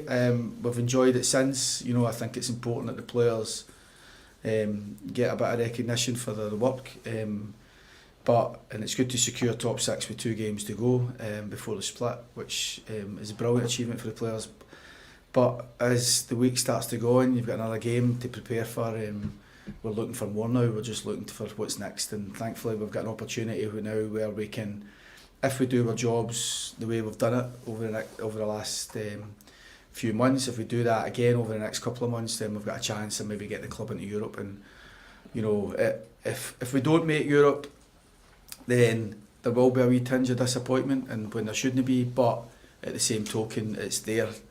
It's for it's 4th spot. It's the only position you can get for Europe, and 5th might be another option for us. But we'll try and secure that 4th spot. And to do that, going to have to do a lot of good work between now and the end of the season. We're going to have to win more games of football, and Saturday gives us another chance of that. At this stage of the season, every team's fighting, scrapping. Ross County no different. I think since Don's went in, he's managed to galvanise and get a good bit of spirit going there, as well as some good performances. And when they've lost games, they've only just lost. They've not been they've been well in games, and we expect it to be tight. You know, they've got a good level of player there. They've got a high level of motivation, and that's what I need to come back to my earlier point. We've got to have the motivation of what's next. Because at this stage of the season, if the team you're playing against has got more to play for and show that, then you're not going to win the game. So it's important for us to match Ross County's desire to win a game, and hopefully we can show what we've shown for the majority of the season, that we're a strong home team and we expect to win the game. But we also expect a tough game. Did you mention recently that Kyle Vassell might be having an operation? I did. That won't happen until things are secure a wee bit for us. So, you know, I mentioned it because I was asked. I can't remember the context of the question, but I think for Kyle. There you go. That was Derek McInnes speaking yesterday, Stephen. I know that it's due to secure top 6 with 2 games to go, but to be honest, this is an interesting game because Kilmarnock would want to win the game. but Ross County would want to win the game for other reasons because they're both at opposite ends of the table. No, but I don't see any struggles for Kelly in this one, particularly with them being at home. And I think that out of the two teams going for fifth, it's basically, I'm sure Hibs fans and Dundee fans might disagree. They might feel like they can still get into it, but fourth, sorry. Out of the teams going for fourth, I just say Kelly's the strong favourites for me. I just look at the squad; it's littered with talent and good signings for the club of their stature. And I just think that Ross County, it's difficult for them to go away to Kelly on that plastic pitch and get a result. And I just fancy a Kelly win, big time. Graham, what about you? What's your thoughts about this game? Well, you talked about Tony Docherty being up there for Manager of the Year. I mean, Derek McInnes is definitely in there because the job he's done has been absolutely fantastic. You know, to have guaranteed top 6 with 2 games to go, they're playing some really good, decent stuff. I think they will get that 4th place. I was at the game last week, and Kilmarnock just put you under so much pressure with balls in at the box. They've got so much pace out wide with like Danny Armstrong and with Matty Kennedy and stuff. They are a very, very good side. And I kind of agree. I think they will win tomorrow, but Ross Kent will make it very difficult. I think they've looked a bit better since Don Cowy's come in, but they couldn't have looked any worse than Derek Adams, let's be honest. And I like the way that Don Cowy comes across as well. He comes across very positive. I think he's getting the best out of that squad. Simon Murray starting to bang in a few goals now. I think they were a bit unfortunate not to take a point from Pittodrie last week. Plenty of chances, didn't take them. But it is a game that I would expect Kilmarnock to win. But like I said, the season they've had has been fantastic. They really have. And again, I know he's talked about Kerr Vassell getting an injection. He caused us problems last week, but they're a very good side. You know, we talked earlier on in the season about the fact they won the January window and the summer window. They've had a great season, really good season, and I think they'll get 4th place. And what a season it will be! Do you think Ross County will pull it off again, Graham? Now, matron, I'm not going to. Potentially, I think they maybe could, but I'm informed tonight. Like I'm informed. Oh my God! It's not even past the watershed yet. I was all going swimming the well. Oh, here we go. The Michael Phelps. No, man. They could if they play the way they did against Aberdeen last week. Because, like I said, I thought they were good last week. They just didn't take their chances, but I just don't see them beating this Kilmarnock side, especially at Rugby Park. Kilmarnock at home are very, very strong. And I think with the quality they've got, like I said, out wide, they are so good out wide. Like last week, anytime that ball went at the box, I worried because they just put so much pressure on you. They cause so much chaos. I mean, Stuart Finlay could have had a couple of goals last week. So they do cause problems, and I think they will give Ross Kent a really hard game tomorrow. But I'm going to go, I think I maybe did a prediction earlier on. I'm going to go 2-1 Kelly. I think Ross County will score, but I think Kilmarnock will just sneak it. Yeah, it's the first game in my life. I'm in the Duffy camp on this one. I will go for a 2-1 win. And Stephen, well, who do you want? Kelly 3, Ross County 1. I forgot Stephen's a bit biased when it comes to Kilmarnock as well. I wonder why that is. I don't know if it's because that's just a woman, don't worry. It's just a woman's tea. Yeah, moving swiftly on after that one. Between you and Graham's comments, we're back on the horse. Brilliant. So that's the game tomorrow. Let's talk about the Plastic Park, Livingston against Aberdeen, and you know, I've yet to put this into words, but I think Aberdeen would want the season finished soon, Graham, because obviously they're not in danger, but it's been a bad season from Aberdeen from start to finish. Oh, it's been a terrible season. I mean, and this game's not going to be easy. If I'm Livingston, I'm looking at this going, well, we're going down, but this is a game that we could actually potentially have a chance in because Aberdeen been so bad. And the fact that they still don't have a manager in yet. I mean, Neil Warnock left, 3 weeks ago? They were going to make an appointment after or during the national break. Still nothing in yet. I don't even think there's a clear favourite, which I put at the bottom of the tagline there. I don't think there's a clear favourite. I mean, Peter Leaving so far has done a decent job. They've won their last 2 games. Although, like I said, I think they were very fortunate to beat Motherwell. 2 very poor decisions in that game. I think they were fortunate to win last week as well, but they did win them. So this is a tough game, but you would expect Aberdeen to beat Livingston because Livingston have been generally awful this season.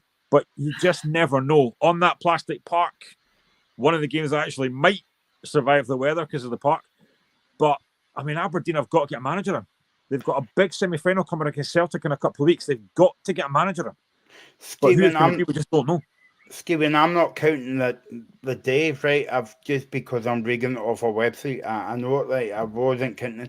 34 days since Neil Warnock left, and basically he's come out today, and it's been in the Daily Mail. Say what you want about that newspaper at all, but he said that he left under false pretenses because he claimed that Aberdeen was claiming that it was taking money under false pretenses. Now, I don't know what you make of that, Stephen, but I mean, 34 days without a manager, and Aberdeen's meant to be one of the top sides in the Premiership.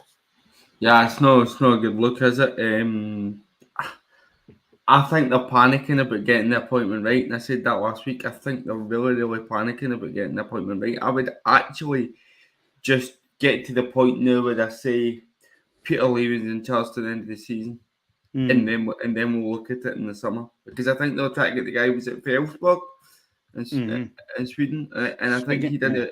I think he didn't want to leave Elfsborg in the lurch with like so little time left in the season. So why don't you wait to the end of the season? If that's the guy you want, speak to him in the summer, bring him in the summer, everybody starts afresh. I think that would be the best route to go down. I just think that Aberdeen as a club have been a shambles. But I'm eager to see if John Stones makes an appearance at the Livingston game tomorrow. So, I'm looking forward to that. Where did they get that from, by the way? Where did they pull that from? Mental. Oh. Maybe he's going for the manager's job, you know. For the spaghetti had to on the bench and the Etihad in the space. I know John Stones did quite well there. Crazy. Graham, maybe that's why Dave is not on the show anymore, because he would be very downbeat this season about Aberdeen. They've had 2 decent results in the cup, and don't forget they can still get a final. Yeah, I don't see that happening, if I'm going to be honest. I really don't see it. But if you're an Aberdeen player, it must just be that uncertainty. You know, you just read out there 34 days without a manager. I mean, the players must be thinking as well, what is going on? And the fans will be thinking exactly the same thing. You know, when are we getting a manager in? And I think Stephen's right. I think they probably are panicking, thinking we have to get this right. And that's fine if you get the right appointment. But again, if this one fails, it's another disaster. I mean, 34 days is a long time for a club like Aberdeen to be without a manager. 4 minutes is a long time. I know. And I think, to be fair, I think Peter Leaving's handled himself. I think Peter Leaving's handled himself very well in interviews. And you can see that he's probably thinking as well, I wish this would get sorted sooner rather than later. You know, could it be that he might be in charge of the semi-final? A job that he doesn't really want. It's a big thing for him. But all they can do just now is just focus on the games in hand. They won't go down. It would have been very funny if they had, but they won't go down. But that game tomorrow is a big game. It really is. Because like I said, Livingston, they're down. They know they're down. But if they could win that game tomorrow, it would give them a bit of confidence. Could it knock Aberdeen? Potentially. It's a big game tomorrow, I think. Well, my bet's away, Stephen. Scott Brown meeting Celtic in the semi-final, but obviously he's at Ayr United. That's never going to happen in a month of Wednesdays, never mind Sundays. Yeah, exactly. It's brilliant. You can tell I'm my own boss, can't you? Let's talk about Livingston. They go into this game I think I was saying to Graham there that Aberdeen would want the season finished. I think Livingston wanted the season finished about 2 months ago. I know. No, I think they're gone. I mean, I think if I'm all the Premiership clubs, though, I'm looking at Teddy Yengi up front and going, by the way, I'd bring him in. I think, I've said the same thing. Particularly for the club, I'm looking at us. I just think we're a side that like to be quite physical, and I really like the look of the boy. I would sign him. I would give him a year deal and bring him in and hope next season that he can do his turn. I think he's been the only shining light in what has been a terrible season for Livingston. I think it was Dundee that were relegated with 19 or 20 points. Or Livingston, and that's fewest points total. Or Livingston going to, and I think they were deducted 10 in the process, by the way, so you can take that into account. Or Livingston going to be the side that go down with the fewest points tally. I think it's a strong possibility, but it's weird. I agree with Graham. I think Aberdeen have been so inconsistent this season that Livy need to be looking at this as a game they can win. But they're already down. I think they'll be planning for leaving the Championship next season already, because I do expect Ross County to pick up more points at home, and I don't see where the next Livy win's coming from. But I'm going to say that they will get a point. I think it will be 0-0. I think this will be a terrible game of football, and I think it will be nothing each. Let's hear from David Martindale. He was talking about the game, and funnily enough, I think he was talking about money this week as well.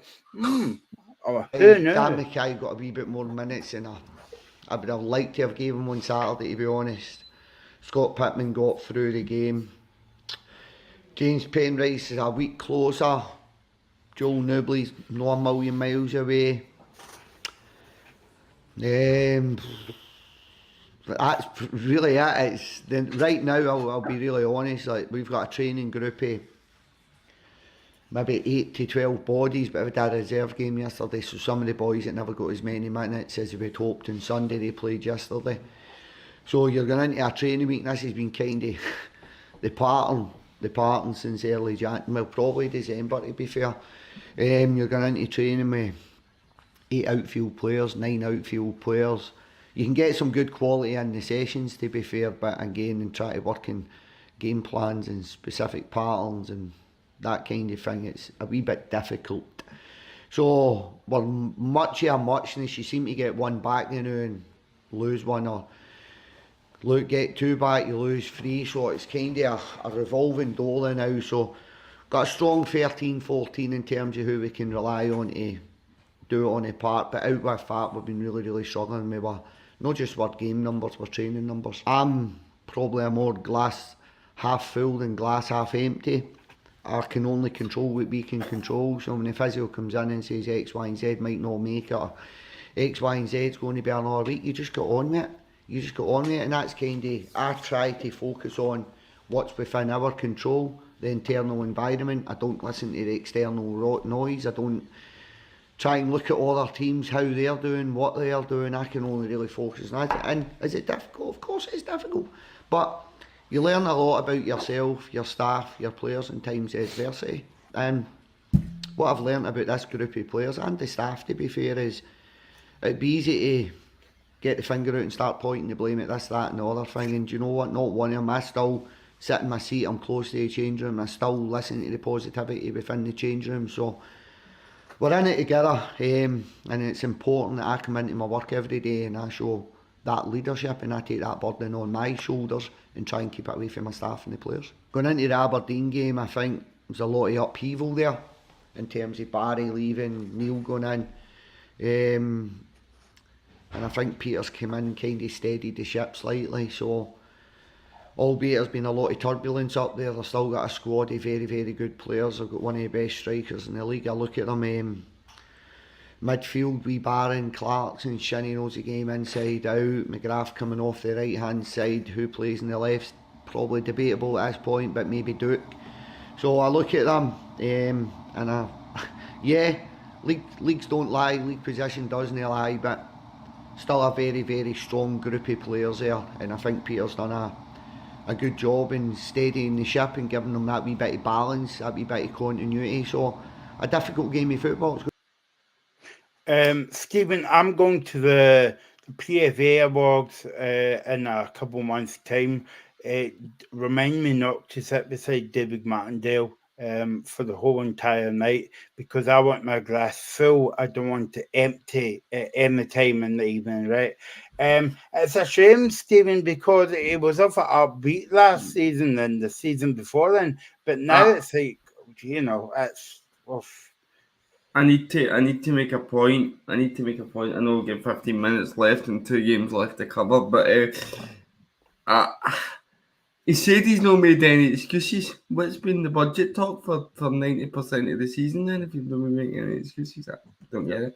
And then, do you notice the long pauses he was taking in between saying what players were injured? That's just him trying to make sure they're getting the names right and doesn't say Well, I was gonna say he mentioned more Aberdeen players and he mentioned his own team. Exactly, yeah. But what can you say about Livingston this season, Graham? Because they've been from start to finish. There's not really much more you can say about it, to be honest. Okay, that's enough. No, I mean they've just had a really poor season, and he has talked a lot about budgets and stuff. And I mean, I think he does try and remain upbeat, but it's very difficult. I mean, he's talked about, he's still around the dressing room and stuff, and he hears the positivity. I'd love to hear what they're talking about that's been positive, because they're going down with a whimper. I mean, the game last week against Celtic, they competed reasonably well for a long period of the game, but as soon as the first goal goes in, it's a matter of how many. They've just been so poor. Defensively, they've been awful. Michael Nottingham, Oberlai, they had Michael McGovern in goal for a little bit before they came back to Hearts. They've just been so poor defensively. They've not really had much threat going forward. I agree with Stephen. I think Tete Yang has been a big, big bonus. I don't get why, and it's happened a few times, why he played Joel Nubley at wing back. Don't get that at all. He's just made some really bad decisions. And yes, of course, injuries happen to everyone, but they've had a terrible season. And I've said it before and I'll say it again. When Livingston go down, I don't think they will come up for a while, because the Championship is a very hard league to get out of. You're going to have Falkirk in the next season, potentially Hamilton. I think Livingston could be there for a while. I really do. Stephen, I don't know about you, but I think Graham wants a job, because he rounded off about 5 players there within 5 seconds, and David Martindale was it. Who have we got in goals again? Let's move on to Graham's team, Hearts. They're away to St Mirren tomorrow. In fact, I might go and see that game, actually. Jump over the fence and all that. Get a free pie off of Mark O'Hara, I don't know. St Mirren against Hearts, Graham. It's going to be a tight game in the tight park. Yeah, I mean, we've not won in pace since 2022, so it's going to be a very difficult game. I know what we're going to have to expect there. Got a couple of players out. Nuenhoff is going to be out, unfortunately. Hope he's going to be back. Benny might be out as well, so there'll be changes in midfield. But, we've not been on a great run recently. Last week I thought we actually started the game quite well, but we didn't finish it well. But I'm still think Hearts should go in and win the game. But the big thing for me is, I suppose it's a bit like Brendan Rodgers. We don't need to win the game. We're in a strong position. 11 points clear. We're in a really good position. It is a game that I'm not overly confident we're going to win. I think we will just sneak it, but it's a big, big game. St Mirren have got a lot of good players. Robinson's done a really good job this season. Again, I think they will probably finish where they are now, in 5th. But it's a really tough game. Paisley's not an easy place to go. And like I said, our record there is not great. But I like us to pick up 3 points tomorrow and get 3rd place wrapped up sooner rather than later. We've got Livingston at home next week that we should win comfortably. So, yeah, these next 2 games could be big games to wrap up 3rd place. And as for Stevens at Mirren, I've got that. Right, can we start the show again? No, we can't. Stephen, what about St Mirren? That's better. Aye, well, I mean, we've played them this season and every game's been tight. I think they tend to apart from the freak show that they had against Kilmarnock, they tend to be in most games. And I expect the same tomorrow against Hearts. I think it's a game that they'll be in. I agree with Graham. I think that they will finish fifth. I think they'll have enough to finish fifth ahead of maybe Dundee and Hibs, because I think they're more consistent than both those sides. But it's going to be a hard game against Hearts, and I know Graham mentioned that the issues that they've got in the middle of the park with New and Hawthorne potentially Beningame being out, but there was something that I seen on X, I'll give it its right name now, where was it Macaulay Tate making great runs beyond the Kilmarnock defence, and he just wasn't picked out. So I think he's a great player. I think he's another one that you can sort of add to the Watson, Miller. I think you can put him in that bracket of exciting young players that we've got coming through in Scotland. And and when you've got Shankland up front, you've always got the chance to win games. And I'm going to sit. I'm very Switzerland today. I'm going to sit on the fence and go Hearts 1, St Mirren 1. Yeah, I was quite high up in the stadium last week, and I was watching Tate, and he was making a lot of really good runs and not getting picked out, and you can see he was getting really frustrated, and you can actually see Stephen Naismith visibly raging at the fact the ball wasn't getting played to him. You know, he does make a lot of good runs. He's a young guy that I really like. I really, really rate him, and I think he will start tomorrow now with the fact that we've got the injuries. But I mean, Lawrence Shankland, a lot of folk have said, oh, he's on a gold right now. He is, because he's not scoring these last three. But he's still having a great season. He made the goal last week for Kenny Vargas.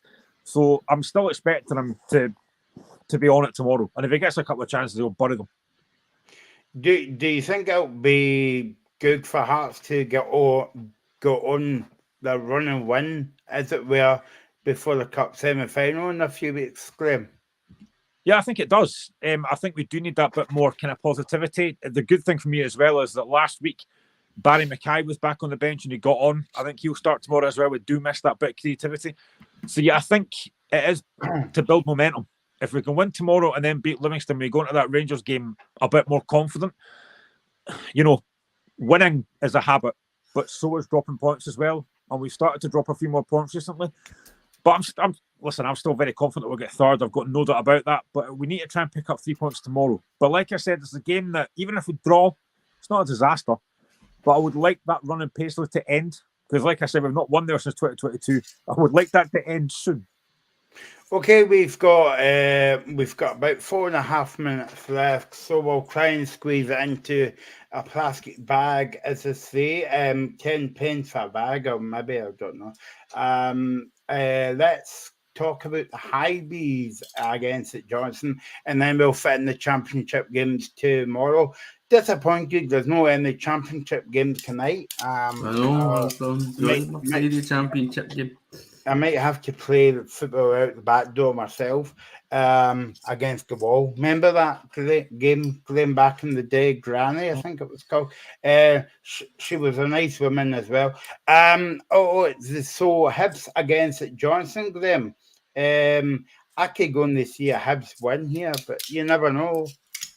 No, I completely agree. As much as I would love St Johnstone to get something in this game, I just don't see it. I mean, we talk about Ross County and stuff, and I genuinely think, and if Alistair's watching this, I'm sorry, Alistair, but I think St Johnstone are in big trouble this season. Now, they were a bit unfortunate last week. I think they deserved at least a point against Dundee, but they don't score enough goals, and that's a big, big problem. I expect Craig Levein to go Easter Road tomorrow, set up defensively, try and catch them in a counter-attack with like the pace of Sidibe and Kimpioka, but I just think at home, Hibs will be far, far too strong. They're coming off the back of that defeat at Ibrox last week. No real shame in that. But I don't see anything other than a Hibs win. And like I said, I think St Johnstone, if I'm looking at St Johnstone and Ross County just now, I just think there's something about Ross County that I don't see with St Johnstone. So I think St Johnstone could be in big trouble. Stephen, what's your thoughts? Completely agree with Graham. I think St Johnstone are going to be the side that slide into a playoff. And I would even go as far to back Raith Rovers if it's looking like they're the side that are going to be second, although that's not set in stone, to beat St Johnstone. I think St Johnstone, if they slip into the playoff, could go down. I look at they've got 6 players injured, and in that's included Jayasimi, Ali Crawford, and Dre Wright, who are important players for them. So I need a St Johnstone win tomorrow if I want Motherwell to get top 6. It's not happening. It's not happening, and I think that's why I was so disappointed with the decisions from the referees against Aberdeen for us, because that's if we get 3 points in that game, it completely changes the situation that we're in tomorrow. And that's why I'm getting frustrated that we lose goals for set pieces, because I think we should still be a miss out for top 6. But nah, I don't expect St Johnstone to do us a favour, and I don't expect St Johnstone to be able to stay out of that playoff either. And I'll go for the 3-0 Hibs win. I think it'll be pretty convincing. Do you think Craig Levein will be off at the end of the season, Graham? Because obviously it's Scattig well, but going out to the Scottish Cup early doors, against, was it early they get me off a 3-0? I think it was away from home, and ever since that it's been downhill.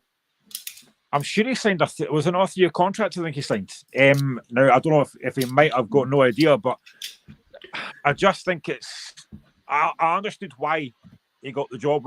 I think it was the right choice. But like I said, they don't win enough games, they don't score enough goals. And I do worry for them. I genuinely think if you look at Ross County, Simon Murray's banging in goals. They've got the creativity of Jan Dander. I just don't see enough in that St Johnstone side. I know Alistair might tell us more about that on Sunday, but I just don't see enough for the St Johnstone side. And if they go down, will Levein stay loyal? It's a tough one. I don't think he wants to manage in the Championship. I really don't. A couple minutes left in the game, actually, against Serbia and Scotland. Decent point, maybe away from home. 0-0 then to the second minute of injury time there. So it's going to be Serbia now, Scotland now. Right, guys, let's jump into the Championship before we go. No games tonight, but there's a few big games tomorrow, actually. It's Airdrie against Morton, Gunferman against Packet Thistle, Inverness against Arbroath, Queen's Park against Dundee United, and Raith Rovers against Ayr United. Right, give us your pick of the games in the Championship, Stephen. I think that there's got. I know I say it's looking like Raith are going to be in second, but I've just noticed they've got a game in hand. I think Queen's Park are going to beat Dundee United. I think they've really turned things around under Callum Davidson. I fancy Queen's Park to get a result there. And then when Raith beat Ayr, which I expect as well, that'll open the title race again. So I'm going for that as my game of the day, Queen's Park against Dundee United. Graham, what about you? I'm not going to pick Raith or Dundee United. I'm going to pick Dunfermline Partick. I think that could be a really good game. James McPake early in the season was under a lot of pressure, but he's turned it around. They're sitting 5th against a Partick Thistle side who are sitting 3rd and going really well. I think that could be a really good game. And to be honest, if there was a Friday night game, that should have been it. Because I think that's a really, really interesting game, I think. Of course, James McPake won Manager of the Month as well this week, so I was good to see. I like Jim McPake. He's quite a good manager. He's a good guy as well. So I think my game of the day would be maybe let's just see Queen's Park against Dundee United. There you go. That's the game of the day. And I don't know why there wasn't in the game on tonight, but anyway, that's final score. Now decent point away from home, but it would be no offense to Serbia, but I think Scotland should be beating them. But anyway, we're near the beat. We are running out of time, guys. So we just thank you to Mr. Graham and Stephen. He is going what a boarding, I was going to say. Anyway, thanks for all your comments. Thanks to Aaron and Andy for early on for Celtic Rangers on Sunday. We'll be back on Sunday live at 3 o'clock with myself, Graham, Regan, and Alistair looking back at the games and looking back at the games tomorrow as well. Thanks for all your comments. Thanks to the man that's held it all together with a bit of sellotape, Nigel, correct? And we'll see you again soon here on Independence Rant.